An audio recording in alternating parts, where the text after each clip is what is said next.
కోటగడ్డనా వెలసిన ఊరు, సిరులకు నాడు నిలయమైనది.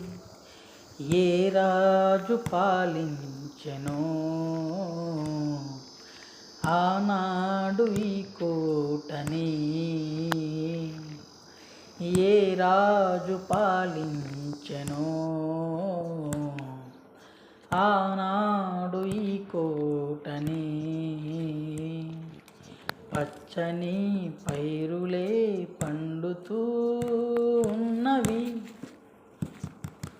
కోటగడ్డన వెలసిన ఊరు, సిరులకు నాడు నిలయమైనది.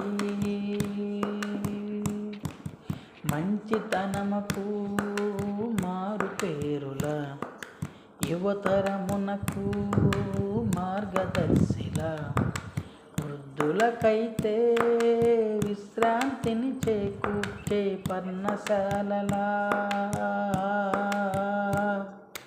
ఏ జన్మలో ఏ పుణ్యము చేసుకున్నాము, మలి దిశకు ఇక్కడకు చేరుకున్నాము అని మన ఆత్మే మురిసేలా చేస్తుంది కోటపాడు. అని మన ఆత్మే మురిసేలా చేస్తుంది కోటపాడు. కోటగడ్డన వెలసిన ఊరు, సిరులకు నాడు నిలయమైన